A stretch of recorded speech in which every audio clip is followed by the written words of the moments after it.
আরে আপনি শুনেন, আপনার কপালটা ভালো যে এখন আমাদের ক্ষমতা নেই। তখন আবার বিএনপির কথা বলেছিলেন। না না, তখন আবার একই ভাবে আপনাদের মতো বলেছিলেন। আপনি যখন জেলে গেছেন তখন আমি বলেছিলাম, আমি কিন্তু সবসময় রাইটস নিয়ে কথা বলি। শুনেন, এখন ঘটনা হচ্ছে আপনার কপালটা ভালো যে এখন আওয়ামী লীগ সরকার ক্ষমতা নেই। আমি বলতেছি আপনি ডোন্ট ইন্টারাপ্ট, এইটুকু শিষ্টাচার অন্তত আপনি শিখেন। আপনি তো সাংবাদিক মানুষ।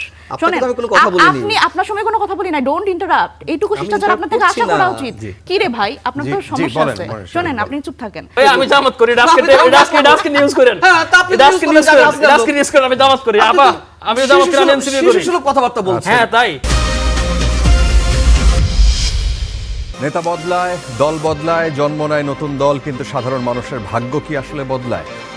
আশ্বাস আর প্রতিশ্রুতির ভিড়ে আমরা খুঁজব বাস্তবতার প্রতিফলন। আমাদের কাজ প্রশ্ন করা, দেশ ও মানুষের স্বার্থে প্রশ্ন আমরা করেই যাব। থাকবে মত ও ভিন্ন মতের শ্রদ্ধা। স্টার নিউজে কড়া আলাপে আজকে আপনাদের সাথে ফারাবি হাফিজ। শুরুতে পরিচয় করে দিই আজকে যারা সম্মানিত আলোচনার জন্য অতিথিরা স্টুডিওতে রয়েছেন তাদের সাথে। আমাদের সাথে রয়েছেন মঞ্জুরুল আলম পান্না, তিনি সাংবাদিক, এবং রয়েছেন ডাক্তার রাকিব আল হাসান, তিনি রাজনৈতিক বিশ্লেষক। কিছুক্ষণের মধ্যে আমার সাথে যুক্ত হবেন মনিরা শারমিন, তিনি আহ্বায়ক জাতীয় নারী শক্তি। আপনাদের দুজনকে স্বাগত জানাচ্ছি। আমরা আলোচনা করি আজকে সরকার প্রধান তিনি একটা অভিযোগ করেছেন যে বর্তমান নানা ইস্যুতে আন্দোলনকারীরা পতিত সরকারের সাথে যোগাযোগ রাখছে। মঞ্জুরুল আলম পান্না, আপনাকে দিয়ে শুরু করি। আপনার কি মনে হয় যে জামায়াত এনসিপির সাথে আওয়ামী লীগের কোনো যোগসাযোগ হওয়া সম্ভব? রাজনীতিতে শেষ বলে কিছু নেই, এটা যেমন সত্য কথা। আবার জামায়াতের সঙ্গে আওয়ামী লীগের এক ধরনের অ্যালায়েন্স হবে, এটা বিশ্বাস করতে একটু কষ্ট হয়। তারপর রাজনীতিতে শেষ বলে কিছু নেই, কিন্তু ইতিহাস তো আছে। ইতিহাস আছে। আচ্ছা, আমি সেটাই বলতে চাচ্ছিলাম। 96-তে যুগপৎ আন্দোলন করেছে জামাতের সঙ্গে আওয়ামী লীগের, যুগপৎ আন্দোলন হয়েছে বা আওয়ামী লীগের সঙ্গে জামাতের, কিন্তু চরম কোনো পর্যায়ে যায়নি যেটি বিএনপি জামাত জোট সরকার গঠিত হয়েছিল যেমনভাবে, বা জামাতের শীর্ষ নেতাদের হাতে অথবা যুদ্ধ অপরাধের দায়ে অভিযুক্ত এমন ব্যক্তিদের হাতে আমাদের জাতীয় পতাকা তুলে দেওয়া হয়েছিল। ওই পর্যায়টা আমরা দেখিনি, কিন্তু সক্ষতা হয়েছে হয়তো একই মঞ্চে গোলাম আজমকে দেখা গেছে বা আওয়ামী লীগের শীর্ষ নেতা দেখা গেছে। কিন্তু এটি এখন কেন সরকার প্রধানের মুখ থেকে বের হবে? বরঞ্চ তাদের মধ্যে তো এক ধরনের প্রেম ছিল, এবং এখনও যে বিরোধিতাগুলো করা হচ্ছে আপনি দেখুন যে বিশেষ বিশেষ ইস্যুতে তো তারা বরঞ্চ এক। জাতীয় সংসদে যুদ্ধ অপরাধের দায়ে যাদের মৃত্যুদণ্ড হলো তাদের জন্য শোক প্রস্তাব আনা হলো, সেই প্রস্তাবে বিরোধিতা করা হলো না, গ্রহণ করা হলো। এত সংকট, এই সংকটের মধ্যে গাড়ির প্রস্তাব করা হয়, সেটাকে সাদরে গ্রহণ করা হয়।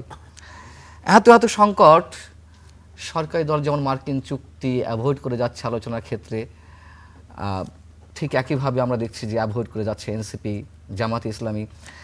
তারা হাম নিয়ে কোনো কথা বলে না, তারা মার্কিন চুক্তি নিয়ে কোনো কথা বলে না, তারা যে জ্বালানি চুক্তি হচ্ছে, তারা যে সামরিক চুক্তি হতে যাচ্ছে যুক্তরাষ্ট্রের সঙ্গে, এইগুলো নিয়ে কোনো কথা বলে না। আবার দেখুন ডক্টর ইউনূসের বিরুদ্ধে সরকার কোনো কথা বলে না। ডক্টর ইউনূসের যে সরকার, সেই সরকারের অনেক ধরনের কর্মকাণ্ডের তদন্তের জন্য আবেদন জানানো হয়েছিল, রিট করা হয়েছিল, সেটিও বাতিল করে দেওয়া হলো, খারিজ করে দেওয়া হলো। তাহলে জামাত কি আওয়ামী লীগের সঙ্গে অ্যালায়েন্স করতে যাচ্ছে, নাকি জামাতের সঙ্গে সরকারের একটা হিডেন অ্যালায়েন্স রয়েছে? সেই প্রশ্নটি তো আসে। অতএব সরকার প্রধানের বক্তব্য আমি একেবারে উড়িয়েও দিচ্ছি না, কিন্তু বর্তমান বাস্তবতায় বিশ্বাস করতে একটু কষ্ট হচ্ছে যে এই মুহূর্তে এটি হতে পারে। আবার শেখ হাসিনা ফিরে আসার বিষয়ে যে গুঞ্জনগুলো শোনা যাচ্ছে, সেটি নিয়ে এক ধরনের অস্থিরতা আমরা সব মহলে দেখতে পাচ্ছি। না, যদি সেটা আসে, সেটা কি জামাতের উপর ভর করে আসবে, তাদের সাথে অ্যালাইন হয়ে আসবে, নাকি তারা তাদের মতো করে আসবে? সেই শক্তি তাদের হয়ে যাচ্ছে। জামাত চাইবে না কোনোভাবেই আওয়ামী লীগ আসুক, আমি এখনো পর্যন্ত বিশ্বাস করি। বিএনপি চাইবে?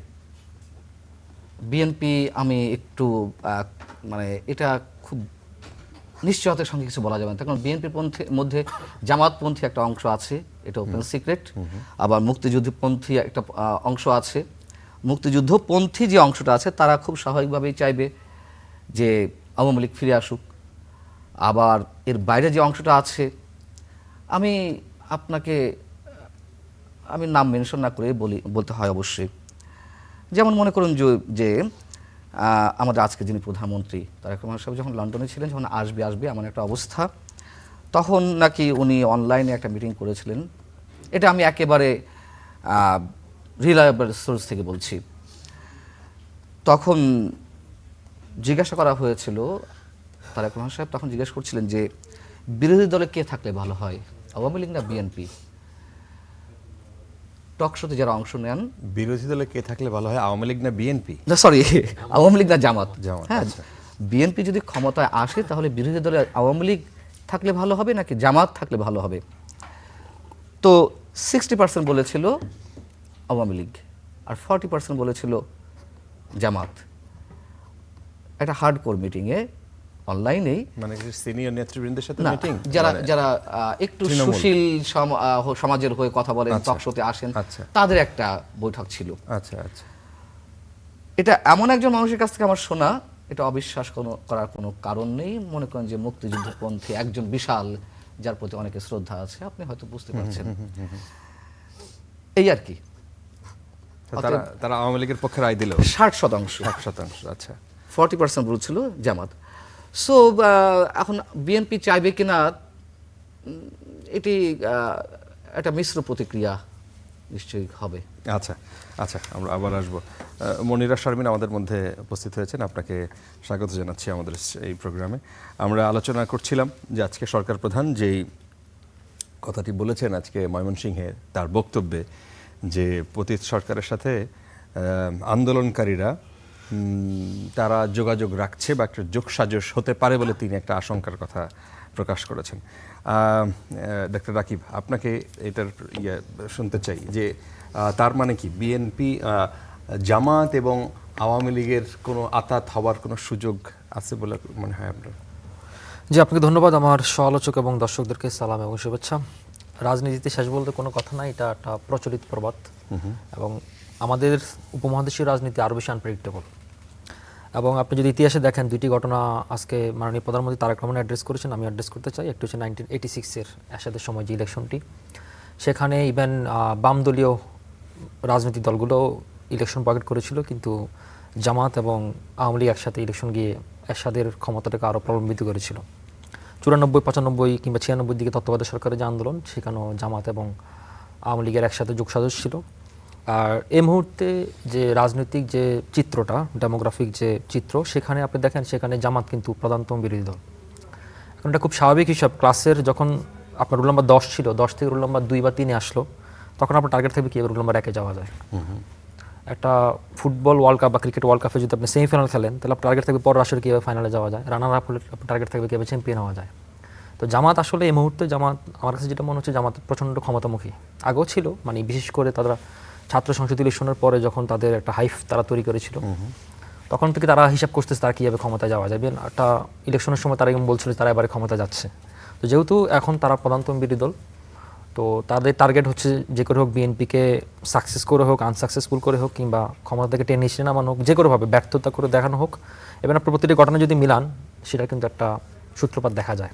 1 নম্বর কথা। 2 নম্বর কথা হচ্ছে কি, আপনার আওয়ামী লীগের রাজনৈতিক মাঠে, বাংলাদেশের রাজনৈতিক মাঠে গণ অভ্যুত্থানের পরবর্তী সময় আওয়ামী লীগের রাজনৈতিক পরাজয় ঘটেছে। আপনার রাজনৈতিক পরাজয় যদি না ঘটতো, আমি এরশাদের রাজনৈতিক পরাজয় কিংবা আওয়ামী লীগের হাসিনার রাজনৈতিক পরাজয় দুটো ডিফারেন্ট জিনিস। এরশাদের রাজনৈতিক পরাজয়, এরশাদ আত্মসমর্পণ করেছিল, এরশাদ পদত্যাগ করেছিল, কিন্তু আপনি শেখ হাসিনার রাজনৈতিক পরাজয়টা দেখেন, সেখানে কিন্তু শুধু শেখ হাসিনা না, তারপর একটা বাহিনী, আমরা কথা বলি মসজিদের ইমাম সব পালিয়ে যেতে হয়েছে। তো সেখান থেকে আসলে আওয়ামী লীগকে আপনি অরিজিনাল আওয়ামী লীগ বলে যেটা কথা, সে আওয়ামী লীগের ব্যাক করাটা খুব কঠিন। এবং আওয়ামী লীগ এরকম একটা সুযোগ খুঁজবে যে আবার যদি এই সরকার কোনোভাবে ব্যর্থ হয় বা এই সরকারকে টেনে হেসড়ে নামানোর পথে বা স্বাভাবিক পক্ষের বাইরে। আওয়ামী লীগ আর ডুপ্লিকেট আওয়ামী লীগ কারা? অরিজিনাল আওয়ামী লীগ মানে শেখ হাসিনার নেতৃত্বে আওয়ামী লীগ ব্যাক করা বা শেখ হাসিনা সশস্ত্র এটা হচ্ছে অরিজিনাল আওয়ামী লীগ। আর এর বাইরে অন্য কোনো নামে বা অন্য কোনো ক্ষুদ্রাংশ, লভ্যাংশ, ভগ্নাংশ যদি ব্যাক করে রিফাইন্ড আওয়ামী লীগ নামে, তখন সেটা তো অরিজিনাল আওয়ামী লীগ হলো না। ধরেন আমরা জাসদের ক্ষেত্রে বলি না, জাসদ আব্দুর রব, জাসদ অমুক, জাসদ তমুক, কিংবা জাতীয় পার্টির ক্ষেত্রে বলি জাতীয় পার্টি আবু জাফর, জাতীয় পার্টি তারপর আনিসুল হক জাতীয় পার্টি, রওশন আশা জাতীয় পার্টি, জিএম কাদের জাতীয় পার্টি, তা আওয়ামী লীগের ভবিষ্যৎটা আমি এভাবে দেখি। সেই চেষ্টাটা কি অন্তর্বর্তীকালের সময়ও সরকারের সময়ও ছিল? এটা আমরা কনস্পাইরেসি দেখেছি অনেক, কিন্তু এটা তো প্র্যাকটিক্যালি কিছু দেখিনি। অনেক কনস্পাইরেসি যখন দেখা গিয়েছিল। তো আমি যে প্রসঙ্গে আসতেছিলাম সেই প্রসঙ্গটা হচ্ছে কি, যদি আওয়ামী লীগের কোনো একটা সুযোগ খুঁজবে বাংলাদেশে, সবসময় খুঁজবে, তো এখন সেটা খোঁজার জন্য সবসময় সে তো সরকারি দলের সাথে মিলায় সরকারি দলকে ফালাবে না, সে নিশ্চয়ই বিরোধী দলকে ফালাবে। এখন বিরোধী দল যদি সেই পাতা ফাতে পা দেয়, অথবা বিরোধী দল যদি তাকে সেই স্পেস দেয়, কিন্তু উনি যে কথা বলেছে যে আওয়ামী লীগের সাথে জামাতের চ্যালেঞ্জ পসিবল না, এবং আমার কাছে মনে হয় যে আওয়ামী লীগ এই মুহূর্তে হ্যাঁ, আমি এগ্রি করি এই মুহূর্তে এটাও হওয়াটা ইম্পসিবল হবে। কারণ হচ্ছে কেন বলি, কারণ জামাত এটা ভালো করে মনে করে যদি আওয়ামী লীগ কোনোভাবে স্পেস পেয়ে যায় তাহলে তার সেকেন্ড পজিশনটা থাকবে না। তো সেই কারণে এটা হওয়াটা খুব টাফ, তবে খুবই আনপ্রেডিক্টেবল সিনারি, ভবিষ্যতে কি হবে বলা যায় না। আচ্ছা, মনিরা শারমিন, আপনার কি মনে হয় সেটা কি সম্ভব? সেখানে কিন্তু বিরোধী দল বলতে যারা আছে সেখানে আপনাদের দলও আছে। সেই দল থেকে যদি এরকম সুযোগ হয়, আওয়ামী লীগের আসলে প্রধান শত্রু কারা? এনসিপি, বিএনপি নাকি জামাত? ধন্যবাদ। যারা দেখছেন তাদের শুভেচ্ছা, এবং আমার বিজ্ঞ সহালোচক যারা উপস্থিত আছেন তাদের শুভেচ্ছা। আওয়ামী লীগের বড় শত্রু হচ্ছে ফ্যাসিবাদ বিরোধী আন্দোলনে যারা ছিল, সকল পক্ষই তার শত্রু। এখানে খুব বেশি বিভক্তির সুযোগ নাই। আমরা দেখেছি যে বিএনপিকে গত 17 বছর, বিএনপি জামাতের যারা সমর্থক বলেন, নেতাকর্মী বলেন, তাদের গত 17 বছর কি পরিমাণ নিপীড়নের মধ্যে দিয়ে যেতে হয়েছে। বাংলাদেশের যে 700-800 আয়নাঘর, সেখানে বিএনপি জামাতের, সেখানে তো আর এনসিপি ছিল না, আমরা তো ক্যাম্পাসগুলোতে আন্দোলন করেছি। এই জায়গা থেকে তাদের যারা নেতাকর্মী তারা সবচেয়ে বেশি ভুক্তভোগী। এবার এই জায়গাতে আবার এরকমও কিন্তু আমরা শুনেছি যে গত 17 বছর বিএনপির উচ্চপদস্থ যারা, উচ্চ পর্যায়ের যারা নেতারা, তারাও খানিকটা নেগোসিয়েশনের রাজনীতি করেছে টিকে থাকার জন্য। তো সেই জায়গা থেকে আমি যদি বলি যে একেবারে তৃণমূল পর্যায়ে এবং স্থানীয় পর্যায়ের যারা নেতাকর্মী, তারা কিন্তু সবচেয়ে বেশি নিষ্পেষিত এবং নিষ্পেষণের শিকার। আপনি যদি বলেন যে আজকে পার্লামেন্টেরিয়ান হয়েছেন লুনা আপা, ইলিয়াস আলীর ওয়াইফ, তো আমরা তো দেখেছি যে 17 বছর আসলে কিভাবে তারা মানে এই যে গুমের বিচার চেয়ে, হত্যার বিচার চেয়ে বারবার করে মায়ের ডাক থেকে তুলিয়াপা ওনারা সহ সবাই দাঁড়িয়েছেন। সুতরাং আমি যদি বলি যে ফ্যাসিবাদ বিরোধী সকল পক্ষ হচ্ছে আওয়ামী লীগের জন্য থ্রেট, এবং তারা আসলে প্রতিপক্ষ মনে করে। এবং এখানে যদি বলি যে শেষ পেরেকটা যারা মারলো ছাত্ররা, তাদের উদ্যোগে স্বাভাবিকভাবেই তাদের তো মানে যেখানে পাবে সেখানে মেরে ফেলবার একটা মনস্তত্ত্ব তাদের মধ্যে আছে, যেটা আমরা কিন্তু বিভিন্ন সময় দেখেছি। আমি ব্যক্তিগতভাবে এক্সপিরিয়েন্স করেছি গোপালগঞ্জে গিয়ে, মানে দ্যাট ওয়াজ হরিবল। মসজিদে আজান দিয়ে কিভাবে তারা বলছে যে এনসিপির ওরা আসছে, ওদের একটাকেও বেঁচে ফিরতে দিব না। মসজিদে মাইকে তারা বলছে সবাইকে যার যা আছে সব কিছু নিয়ে মাঠে রাস্তায় নামো, এবং মানে ওই সিচুয়েশন আসলে যারা ছিল না তারা আসলে বুঝবে না। কিন্তু দেখেন, আমরা ওখানে গিয়ে আমার মনে হয়েছে যে ওরা আসলে আওয়ামী লীগটাকে একটা ধর্ম মনে করে, এবং সেই ধর্মের নবী হচ্ছে হজরত শেখ হাসিনা। এখন এই হজরত শেখ হাসিনাকে তারা কিভাবে এই দেশে আবার পুনর্বাসিত করবে, এবং সেই আশায় তো তারা আছে, তারা তো আসলে ওই যে ঝটিকা মিছিল করছে। কিন্তু আমার এখন মনে হচ্ছে যে এই জায়গাতে কোনো একটা পক্ষ আমার মনে হয় যে তাদের এই সুযোগটাও করে দিচ্ছে এখন। যেমন তাদের ফাঁদে কি আমরাও পা দিচ্ছি কিনা, এটাও একটা বড় প্রশ্ন। আপনি দেখবেন যে এই যে তারা তো নানানভাবে ফিরে আসে, তারা হাম হয়ে ফিরে আসে, তারপরে তারা নানান গোল টেবিল করে আবার এই আমরা দেখি টকশোতে আমাদের আশেপাশে অনেক মানুষ আছে যারা আসলে এই আওয়ামী লীগের পক্ষে বয়ান উৎপাদন করে, কেন গণতান্ত্রিক প্রক্রিয়াতে তাদের কেন আসতে দেওয়া হচ্ছে না, তাদের নিপীড়িত করে রাখা হচ্ছে, এভাবে করে একটা দলকে আপনি কিভাবে নিষেধ করেন, কি যে মায়াকান্না আমরা দেখি। কিন্তু দেখেন তারা আবার এই ক্ষেত্রে আবার নেপালের একটা উদাহরণ টানার চেষ্টা করে। কিন্তু দেখেন, নেপালের যে ওলি শর্মা, তিনি এই যে নির্বাচনটা হলো, সেই নির্বাচনে কিন্তু তার এই স্পেসটা ছিল, সে কিন্তু জনগণের কাছে গিয়ে দাঁড়ে গিয়ে ভোট চেয়েছে। আপনি বলেন তো, এই নির্বাচনে যদি হাসিনাকে সুযোগ দেওয়া হতো, তার কি সেই জায়গাটা ছিল, তার নেতাকর্মী একজনেরও কি সেই জায়গা ছিল যে আওয়ামী লীগের পক্ষে দাঁড়ে গিয়ে ভোট চাইবে? সেই নৈতিক জায়গাটা এই দলটা নাই। সুতরাং কিন্তু এই দলের যদি যতটুকু ডকুমেন্টেশন, আগের নির্বাচনের ইতিহাস ঘাটলে দেখা যায় তাদেরও 20-25% ভোটার। এই যে খুব মজার কথা, খুব ইন্টারেস্টিং কি ব্যাপার করবেন দেখেন, তাদের? খুবই ইন্টারেস্টিং ব্যাপার। এই যে 20-25% ভোট ব্যাংক যে আছে, আপনি এটা কোন কনসেনসাস থেকে বলছেন, কোন পরিসংখ্যান থেকে বলছেন, কত সালে পরিসংখ্যান থেকে বলছেন? আপনি অভ্যুত্থান পরবর্তী কোনো আচ্ছা, আপনি পরিসংখ্যান যদি থেকে বলছেন? এই যে 14, 18, 24 এই নির্বাচনগুলো বাদ দিয়ে তার আগে যেগুলো গ্রহণযোগ্য নির্বাচন 2008, 96, মাঝখানে 2001, এই নির্বাচনের ইতিহাস তো মোটামুটি ফলাফল একই রকম, বিএনপি আওয়ামী লীগ কাছাকাছি ভোট পায়, পরিসংখ্যানগুলো একই রকম। তো সেই জায়গায় সেই ভোটাররা যাদের কথা গিয়ে বললেন যে গোপালগঞ্জে গিয়ে আপনারা এটার শিকার হয়েছেন, সেই মানুষগুলো, সেই ভোটারদেরকে তাহলে কি করবেন? দেখেন, ওই জন্য আমি বলছিলাম যে বাংলাদেশে আসলে একটা গণ অভ্যুত্থান হয়েছে, এটা তো আসলে এটা তো মানে খুব সহসাই হয় না। সেজন্য আমরা বুঝতে পারি না যে গণ অভ্যুত্থানের মানে শক্তিটা কত বড়। আপনার কি মনে হয় যে এই গণ অভ্যুত্থানে আওয়ামী লীগ মনস্ক যারা, তারা কি নামে নাই? তারাও কি নামে নাই? মানে একেবারে শুধুমাত্র আওয়ামী লীগের উচ্ছিষ্ট ভোগী যারা আসলে একেবারে তাদের সেই সিস্টেমটার সাথে সম্পৃক্ত, তারা বাদে তো সবাই নেমেছে। যারা এমন হয়েছে যে ধরেন 2 মাস 3 মাস আগেও তারা বলেছে না সে হাসিনা মনে হয় ভালোই, সেও কিন্তু এই গণ অভ্যুত্থানে তার বিরুদ্ধে নেমেছে তো। সুতরাং বাংলাদেশে যখন একটা অভ্যুত্থান হয়েছে, তখন বাংলাদেশের মানুষের মধ্যে একটা মনস্তাত্ত্বিক পরিবর্তন হয়েছে। এই ফ্যাসিবাদের বিরুদ্ধে মানুষ কিন্তু বুঝতে শিখেছে। সেই জায়গা থেকে আওয়ামী লীগের যে পরিমাণ ভোট ব্যাংকের কথা বলা হয় বিভিন্ন সময়, সেটা আসলে এই মুহূর্তে একটা মানে পরিসংখ্যানের দাবি রাখে, মানে নতুন করে করবার। কারণ এখন আপনি এত মানুষ পাবেন না। আমি যে গোপালগঞ্জের কথা বললাম না, গোপালগঞ্জে আমরা যখন গেছি, আমরা যেই মানে প্রোগ্রামটা করে গেছি এবং ঘোষণা দিয়ে গেছি, যেহেতু সারা বাংলাদেশ থেকে তাদের যা নেতাকর্মী আছে সব তারা ওইখানে ইম্পোর্ট করে তারা হলো এই ধরনের হামলা চালিয়েছে। সুতরাং এই জায়গায় আমার মনে হয় যে এখানে বরং সবচেয়ে গুরুত্বপূর্ণ যে জায়গাটায় আমাদের বিএনপি সরকার এবং অন্যান্য রাজনৈতিক দল তাদের আসলে একটু মাথায় রাখা দরকার, সেটা হচ্ছে যে এই যে কিছু মানে একটা সমস্যা সংকট আসলে আমরা সেটা সমাধানের থেকে দায় চাপানোর রাজনীতি করছি বেশি। আমরা দেখছি যে নিজেদের মধ্যে বিভক্তি বাড়াচ্ছি, এটা সুযোগ সবচেয়ে বেশি নিচ্ছে হচ্ছে আওয়ামী লীগ। আপনি দেখেন, আমার মনে হয় যে এই যে বিএনপি সরকার ব্যর্থ হলে সবচেয়ে বেশি কার লাভ?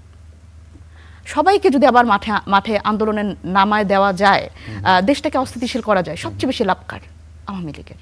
তাদের একটা ফিরে আসার সুযোগ তৈরি হয়, মানে তারা একটা বলার সুযোগ পায় যে এই যে হাসিনা নাই, এখন তো দেশটা কিয়ামত হয়ে গেছে, এটা তো বলার সুযোগ পায়। সুতরাং এই জায়গায় আমার কাছে মনে হয় যে সকল রাজনৈতিক দলেরই একটা দায়িত্বশীল পরিস্থিতিতে মানে তাদের আসলে ফাংশন করা উচিত, এবং বিএনপি সরকারকে খুব গুরুত্বপূর্ণভাবে এই জায়গাটাতে খেয়াল রাখা উচিত যে এই যে মতানৈক্য হচ্ছে বিভিন্ন রাজনৈতিক দলের সাথে এবং যেই চলমান যে সংকটগুলো, সেগুলো নিরসনে বিরোধী দলগুলোকে আসলে আস্থা এনে কিভাবে আসলে সংকট মোকাবেলা করা যায়, এই জায়গাতে গুরুত্ব বেশি দেওয়া। আচ্ছা,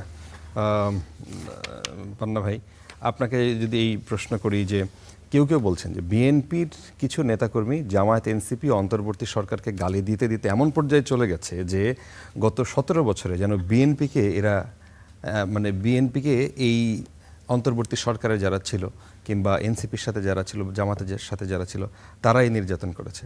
প্রশ্ন হচ্ছে যে বিএনপি কি জামাত এনসিপিকে মোকাবেলা করতে গিয়ে আওয়ামী লীগের দমনপীড়নের ইতিহাস ভুলে গেছে, নাকি বিএনপি ও আওয়ামী লীগের সাথে সমঝোতা হয়েছে বলেই তাদের মধ্যকার এই বিরোধ তারা শিথিল করে নিয়েছে?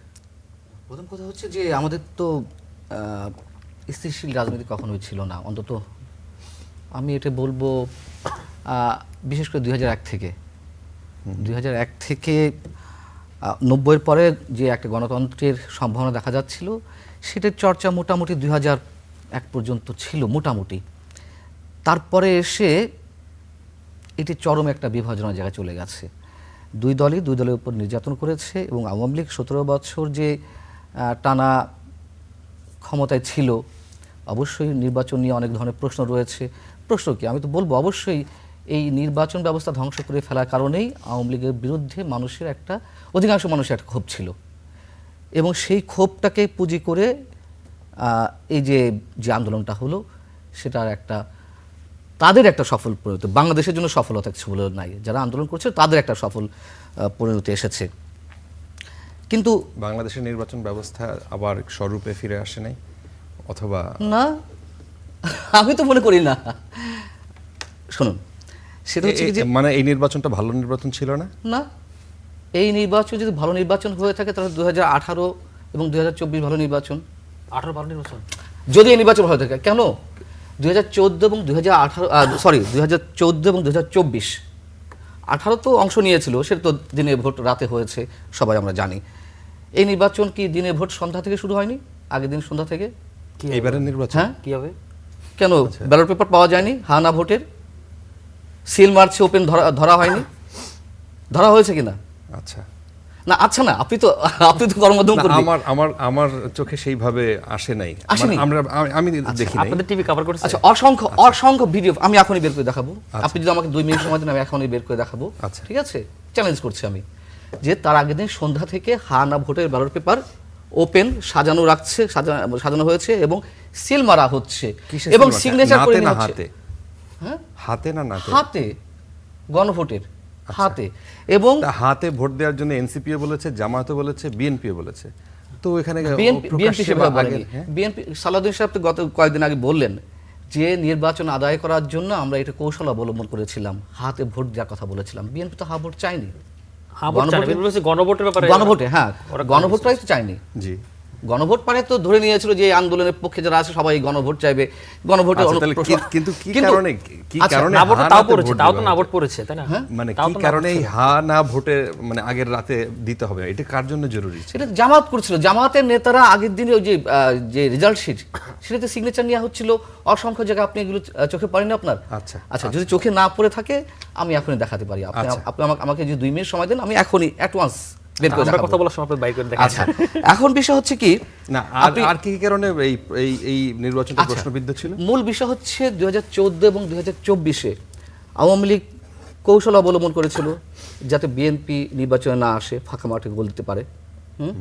আওয়ামী লীগ কিন্তু বিএনপিকে নিষিদ্ধ করেনি। এবার কিন্তু ওই নির্বাচনগুলোতে যেভাবে বিশেষ একটি পক্ষকে বাইরে রেখে একতরফা নির্বাচন হয়েছে এবং আওয়ামী মনোভাবাপন্ন যে দলগুলো ছিল তারা কেবলমাত্র অংশ নিয়েছে, সে জাসদ, ওয়ার্কার্স পার্টি। এইবার 2026-এর নির্বাচনে সেম সিনারিও, উপরন্তু আওয়ামী লীগের মতো একটি দলকে নিষিদ্ধ করে নির্বাচনটি অনুষ্ঠিত হয়েছে। আপনি পার্থক্যটা কি দেখবেন? সেম সিনারিও ছিল বলবেন আপনি 2018? আচ্ছা, আপনি 2014 এবং 2018-তে কোনো সন্ত্রাস দেখেছেন নির্বাচনের দিন? 2014-তে নির্বাচনের আগের দিন পর্যন্ত পেট্রোল বোমার যে অপসংস্কৃতি সেটিগুলো আমরা দেখেছি। 2014-র যে নির্বাচনটি, ওই সময় কিন্তু মানুষ নির্বিঘ্নে ভোট দিয়ে আসছে, টেলিভিশনে এরকম দেখা যাচ্ছিল। আরে প্রতিদ্বন্দ্বী তো নেই, তো নির্বিঘ্ন ভোট হবে না তো কি হবে? এইবারও তো প্রতিদ্বন্দ্বী নেই, আওয়ামী লীগের মতো দল নেই, তাহলে নির্বিঘ্ন হবে না কি হবে? সবই তো ম্যাটিকুলাস ডিজাইন। এটা ম্যাটিকুলাস ডিজাইন, আর আগেরটা ছিল সুপরিকল্পিত ডিজাইন, তাই না? এই ডিজাইনটা কি রকম ছিল যে বিএনপি আসুক না জামাতের জন্য, মানে বিএনপি সরকারি দল হবে মানে এই নির্বাচনে 26-এ, হ্যাঁ। আর জামাত খুব স্বাভাবিক, বিরোধী দল যেমন হবে। জাতীয় পার্টি ছিল, যেমন ওখানে একটা জাতীয় পার্টি ছিল জামাতে ইসলামের মতন, কথা আচ্ছা। এখানে জামাতে ইসলামী আছে, নিজেরা ও যে আমি আর ডামি, আমি আর মামুরা, সে একই টাইপের নির্বাচন। মনিরা শারমিন বলছিলেন যে নির্বাচনে এবার যদি আওয়ামী লীগ প্রার্থী থাকতো তারা কোন মুখ নিয়ে যেত। বেশ ভালো কথা, সেই সুযোগটি দেওয়া হতো। মুখ নিয়ে যেতে পারতো না, তারা তো অটোমেটিক্যালি তারা পরাজয় বরণ করতো। বরং এটি কি ভালো ছিল না? যারা এই যে অভ্যুত্থানটি করেছে, আন্দোলনটি করেছে, তাদের জন্য কি এটি ভালো ছিল না যে ভোটের মাধ্যমে পরিত্যক্ত হতো আওয়ামী লীগ? কেন সেটি করা হলো না? কেন আওয়ামী লীগকে নিষিদ্ধ করা হলো? 5 আগস্টের 2 দিন আগে বা 3 দিন আগে, সম্ভবত 2রা আগস্ট বা 3রা আগস্ট, জামাতকে নির্বাহী আদেশে নিষিদ্ধ করা হলো। আমরাই প্রতিবাদ জানিয়েছিলাম, এভাবে একটি রাজনৈতিক দলকে নির্বাহী আদেশে নিষিদ্ধ করা যায় না। যেহেতু আওয়ামী লীগের কোনো পক্ষ থেকে বা না, ঘাতক সেই দলের, প্রতিবাদটা কাদের ছিল? আমরা বলতে আমরা যারা একটু গণতন্ত্রের কথা বলতে চাই, আচ্ছা। আমি বলেছি, আচ্ছা। আর যে বলুক আর না বলুক, আমি বলেছি, বের করবো, দেখাবো। আচ্ছা, না মানে ওই সময় আচ্ছা। সোশ্যাল মিডিয়াতে আপনি যেভাবে হ্যাঁ, কথা বলেন। আমি আমার জায়গা থেকে বলছিলাম জি। যে এটি আওয়ামী লীগের জন্য বিপদ। আচ্ছা, আওয়ামী লীগের জন্য বিপদ যে এইভাবে নির্বাহী আদেশে জামাতে ইসলামিক, হ্যাঁ করতো, আইনি প্রক্রিয়ার মাধ্যমে করতো, কোনো আপত্তি নেই। যেই দাবিটা 2010 থেকে উঠেছিল যে যুদ্ধাপরাধী সংগঠন হিসেবে জামাত ইসলামীকে নিষিদ্ধ করা হোক, করা তো হয়নি। আওয়ামী লীগ খেলেছে জামাতকে নিয়ে, একটা পর্যায়ে এসে নিষিদ্ধ করলো, ওটা কিন্তু আমরা সমর্থন দেয়নি। ঠিক একইভাবে যে আওয়ামী লীগকে নিষিদ্ধ করা হলো, তার বিরুদ্ধে যতই অভিযোগ থাক না কেন, তার ভুল ভ্রান্তি, তার অপকর্ম যাই থাকুক না কেন, আপনি একটা সংগঠনকে নিষিদ্ধ করতে পারেন না। কোনো অবস্থাতেই না। এবং বারবার বলা হচ্ছে যে আওয়ামী লীগের তো লোক ছিল না, নির্বাচন করতে পারতো না, বা নির্বাচনে প্রার্থী দেওয়ার লোক ছিল কোথায়। বেশ ভালো কথা, আপনি নির্বাচন থেকে তাহলে মানে বাইরে রাখলেন কেন? এটা তো কোনো দরকার ছিল না। এবং আমি আপনাকে বোঝাতে পেরেছি কিনা যে 2014, 2024 যে নির্বাচনগুলো হয়েছে সেম সিনারিও। এখন আপনি বলতে পারেন যে না, দাবি উঠেছিল আওয়ামী লীগকে নিষিদ্ধ করা হোক নির্বাচনের বাইরে, ওই একই দাবি তো তখনও উঠেছিল। আওয়ামী মনোভাবাপন্ন যে সংগঠনগুলো, যে বিএনপি একটা সন্ত্রাসী সংগঠন, কেন ছাত্র শিবিরকে সন্ত্রাসী সংগঠন হিসেবে আখ্যা দেওয়া হয়নি? খোদ যুক্তরাষ্ট্রের কোনো সংগঠনের পক্ষ থেকেই তো আখ্যা দেওয়া হয়েছিল। বিএনপি সন্ত্রাসী সংগঠন সেরকম আখ্যা অনেকে দিয়েছিল, এবং বিএনপি সন্ত্রাসী সংগঠন হিসেবে তাকে নিষিদ্ধ করা হোক যুবলীগের পক্ষ থেকে নির্বাচন কমিশনেও আবেদন করা হয়েছিল, আপনার যদি মনে থাকে। জি, কিন্তু সবই খেলা, সবই খেলা, শেষমেশ কিন্তু নিষিদ্ধ করা হয়নি। সেদিক থেকে আমাকে বলতে হয় তাহলে আওয়ামী লীগ কম্পারেটিভলি খানিকটা হলেও উদার গণতান্ত্রিক, যে নিষিদ্ধ শেষমেশ করেনি, কিন্তু জামাতকে করেছিল। কিন্তু এখন তো আওয়ামী লীগকে করে ফেলা হলো। জি, আর জামাতের সঙ্গে আমি আওয়ামী লীগের তুলনা কোনোভাবেই করতে চাই না। শুধুমাত্র রাজনৈতিক সংগঠন হিসেবে নিষিদ্ধ করার জায়গা থেকে এই কম্পারিজনটা আসছে। অতএব এই নির্বাচন আপনি কিভাবে বলবেন যে এটি না, আপনি যেহেতু বলেই free ফেললেন, and আপনাকে fair আরেকটা নির্বাচন। প্রশ্ন করি যে এখন আওয়ামী লীগের যে অবস্থা এবং সোশ্যাল মিডিয়াতে তারা আশি করছে এরকম একটা ব্যাপার সামনে নিয়ে আসে, কি ভবিষ্যৎ দেখেন? আওয়ামী লীগের তো ফেরার সম্ভাবনা আমি দেখছি। না, নিকট ভবিষ্যতে নাকি এটা কতদিন লাগবে আমি জানি না, তবে আমার ধারণা 6 মাস থেকে 1 বছরের মধ্যে সে যে প্রক্রিয়ায় হোক, বিএনপির সাথে অ্যালায়েন্স করে হোক, আওয়ামী লীগ নিজের শক্তিতে হোক, আন্তর্জাতিক চাপে হোক, যেভাবে হোক আওয়ামী লীগ ফিরবে। আচ্ছা, ডাক্তার রাকিব আল হাসান, আমি কি প্রশ্ন করব নাকি এই বিষয় নিয়ে কিছু বলবেন? না, আমি এই বিষয়ে কথা বলতে চাই। আওয়ামী লীগ ফিরবে, কখনো হাম হয়ে, কখনো সুশীল লীগ হয়ে, কখনো টকশো যোদ্ধা হিসেবে, কখনো ইউটিউবার হিসেবে ফিরবে। আওয়ামী লীগ তো ফিরবে, আওয়ামী লীগ তো পালাই যায় না, আওয়ামী লীগ তো পরাজিত শক্তি। আওয়ামী লীগের নালে 20-50 হাজার নেতাকর্মী হাসিনার সাথে পালাই গেছে, দুবাইতে গিয়ে রিসোর্টে বসা চা কফি খায়, মদ খায়, শাহিম ওসমানের সাথে আনন্দ ফুর্তি করে, আর ওখানে যে হুমকি দামকি মারে এলাকায়, এগুলো মাইর খাওয়ার জন্য আর কিছুই করে না। দেখুন, উনি অনেকগুলো কথা বলেছেন, মানে 24-এর গণ অভ্যুত্থানের এখনও 2 বছর হয়নি, 2 বছর হবে কিছুদিন পরে। এই মানে একটা পরাজিত শক্তিকে আপনি বেলিট করার চেষ্টা করতেছেন। আপনি এতগুলো কথা বললেন, সব কথা ট্রু, আমি ধরে নিলাম। একটাবার আপনি বললেন না যে আওয়ামী লীগ একবার অনুশোচনাবোধ করবে, একজন ক্ষমা চাবে। এখনও সেটা না বলে আওয়ামী লীগ ঘৃণা উৎপাদন করে যাচ্ছে, আওয়ামী লীগ দেশকে সহিংস করে যাচ্ছে। এই অবস্থায় চাপার হাসতেছেন আপনি ভাই, মানে কি বলবো আর এগুলো। যাক, আপনারা আওয়ামী লীগের পক্ষে কথা বলেন, ভালো কথা। আমরা মানে আপনার কপালটা ভালো যে এখন আওয়ামী লীগ ক্ষমতা নেই। আবার বিএনপির কথা বলেছিলেন। না না, তখন আবার একই ভাবে আপনাদের মতো বলেছিলেন। আপনি যখন জেলে গেছেন তখন আমি বলেছিলাম, আমি কিন্তু সবসময় রাইটস নিয়ে কথা বলি। শোনেন, এখন ঘটনা হচ্ছে আপনার কপালটা ভালো যে এখন আওয়ামী লীগ কারা ঘটিয়েছে। এখন আওয়ামী লীগ কারা হত্যাকাণ্ড ঘটেছে কোথায়? আসিফ মাহমুদ যে বলল যে ভায়োলেন্স কারা করতে পারে সেটা আমরা দেখিয়েছি। এটা একটা রাজনৈতিক বক্তব্য, এটা একটা রাজনৈতিক বক্তব্য, এটা তো ওটা রাজনৈতিক বক্তব্য। আর এটা যে মব জাস্টিস গুলো হয়েছে, ভায়োলেন্স গুলো হয়েছে, কিন্তু তিনি যে কথাটা বললেন যে আওয়ামী লীগের পক্ষ থেকে কোন সিনিয়র নেতৃবৃন্দ এখন পর্যন্ত অনুশোচনা করে নাই, হাসিনা অনুশোচনা বোধ করে না। মানে আপনি কি এই গণঅভ্যুত্থান অস্বীকার করেন? বলতে হবে মানে জুলাই গণহত্যা, জুলাই গণহত্যা নিয়ে যদি বলেন, হ্যাঁ, তাহলে দায় নিল কেন? দায় মুক্তি আইনে নিজেদের দায় মুক্তি ঘটালো কেন? মুক্তিযুদ্ধের সময় তো দায় মুক্তায়ন করা হয়েছিল। সরি, মুক্তিযুদ্ধের সাথে আমি কম্পেয়ার করতেছি না, মুক্তিযুদ্ধের সাথে আমি কম্পেয়ার করতেছি না, অন্যান্য বিষয়ে কম্পেয়ার করেন তাহলে আমি কম্পেয়ার করতেছি না, আমি কম্পেয়ার করতেছি না, মুক্তিযুদ্ধের সাথে আমি কম্পেয়ার কম্পেয়ার করতেছি না। আপনি আওয়ামী লীগকে প্রাসঙ্গিক করতেছেন এত সুন্দর হবে। 24 এর সাথে আপনি হাসিনা 24 ইলেকশন, 26 ইলেকশন, আপনি 18 ইলেকশনের সাথে ইলেকশন কম্পারিজন করতেছেন। মানে how funny this is, how funny this. এটা আপনার আন্ডারস্ট্যান্ডিং থাকতে পারে। শুনেন আমি বলি আপনাকে, আপনার কপালটা ভালো, এখন আওয়ামী লীগ ক্ষমতায় নাই। ধরেন এই সরকার তো খুব মানে ফ্রেশ মিডিয়াম দিয়ে রাখছে সবাইকে, কোনো এখন তদারকি নাই। না আপনি ইউনুস তো দিয়েছিল। আরে ভাই, আমি তো ওটাকে জাজমেন্টে যাচ্ছি না, আমি তো ওটা জাজমেন্টে যাচ্ছি না, গণমাধ্যমে আমি তো ওটা জাজমেন্টে যাচ্ছি না। কিন্তু আপনি এখন আওয়ামী লীগের এই মানে সহিংসতাকে আপনি ভ্যালিডিটি করতেছেন এখানে। সহিংসতা আপনার বলেন কিসের সহিংসতা? বলেন আমাকে ব্যাখ্যাটা দিন। মানে জুলাই 36 দিনকে এগুলো ফাউফাউ ছিল না? মোটেই ফাউফাউ ছিল। এগুলো স্ক্রিপ্টেড ছিল, সিনেমা ছিল। কারা ঘটিয়েছে? কে কারা ঘটিয়েছে? বলেন। আপনারা পলালেন কেন? দিল্লিতে পলালেন কেন? আওয়ামী লীগ পলালো কেন? সেটা তাদেরকে জিজ্ঞেস করেন। আপনি আপনারা করছেন কেন? তাহলে আপনি তো তার পক্ষে বয়ান তৈরি করতেছেন। আপনি তার পক্ষে বয়ান তৈরি করতেছেন। আপনি সত্য কথা উচ্চারণ করতে দিবেন না। আমি সত্য কথাই বলতেছি, আমি কি মিথ্যা কথা বলতেছি? আপনারটাই সত্য, আমারটাই হচ্ছে বয়ান। আপনি বলেন, আপনি আমাকে প্রশ্ন করেছেন কারা সহিংস ঘটেছে, তাহলে আপনি বলেন, আপনি জানেন যদি বলেন। স্নাইপার রাইফেল কারা ইউজ করেছে? কারা কই প্রমাণ দেখেন না, আপনি কোথায় করছে? হেলিকপ্টার দিয়ে গুলি করছে কারা? কোথায় দেখেছেন হেলিকপ্টার দিয়ে রিয়া গোপরে মারছে কে? আহাতের মারছে কে? কোথায় দেখেছে হেলিকপ্টার দিয়ে গুলি করছে? আরে বিবিসিতে দেখালো, বিবিসির রিপোর্টে তো দেখাইছে, আল জাজিরা রিপোর্টে দেখাইছে। কি দেখিয়েছে? আল জাজিরা রিপোর্টে দেখাইছে। আপনি বলেন না কি দেখাইছে? আপনি বলেন। আমি তো দেখিনি। আমি তো দেখিনি। আপনি না দেখলে আমি কি করব? দেখেন আপনি অন্ধ থাকলে আমি কি করব? আপনি দেখেন, আমি যে আপনি অন্ধ থাকলে কি প্রবলেম অন্ধ থাকছে? আমি যে কথা বলেছি আমি অ্যাট ওয়ান্স প্রমাণ দেব। অ্যাট কি ওয়ান্স প্রমাণ দেখাবেন? আমাকে দিবেন? 5 কি মিনিট প্রমাণ সময় দেখাবেন? দিতে হবে। আচ্ছা আপনি দেখেন শুনেন হেলিকপ্টার দিয়ে গুলি শুনেন করেছে, শুনেন আমি আপনাকে বলি, সেটা শুনেন আপনি দেখান। শুনেন আমি একটা লাস্ট একটা কথা বলি। আপনি কয়দিন আগে একটা ফেসবুকে একটা স্ট্যাটাস দিয়েছিলেন যে জুলাইয়ের যে জাদুঘর করতেছে এটা কেন এটা বাতিল করার জন্য বলতেছেন। হ্যাঁ, এটা বাতিল করার জন্য এটা মানে এটা বাতিল করার জন্য কোন সরকার তাহলে বলবে, কারণ একটা প্রাইম মিনিস্টার অফিস ছিল। কেন? মুক্তিযুদ্ধের অসংখ্য স্মৃতিচিহ্ন ধ্বংস করা হয়েছে। গণভবনে মুক্তিযুদ্ধের মুক্তিযুদ্ধের স্মৃতি ছিল। মুক্তিযুদ্ধের বিষয় গণভবনে মুক্তিযুদ্ধের স্মৃতি ছিল। মুক্তিযুদ্ধ এটা হাসিনা তার বাপের সম্পত্তি বানায় নিছে। আমি সে কথা বলিনি। আপনি সেটা বলছেন এটা বাতিল করার জন্য, জাদুঘরটা বাতিল করার জন্য বলছেন। শুনেন, হ্যাঁ, অবশ্যই বলেন। বলেছি। হ্যাঁ বলেন, কেন বলছেন বলেন। কথা বলতে হ্যাঁ, দিয়ে বলেন। চিৎকার করবেন না। আচ্ছা বলেন, আপনি তো এটা আমার চিৎকারের কথা জায়গা না। আপনি আমার টাইম কেড়ে নিচ্ছেন, আবার বলেন আমি চিৎকার করবেন আপনি না। তো জিজ্ঞেস করছেন, আমি তো আপনার টাইম বলেন পারিনি। বলেন বলেন বলেন আপনাকে টাইম দিতে বলেন, ফ্লোর দিলাম বলেন।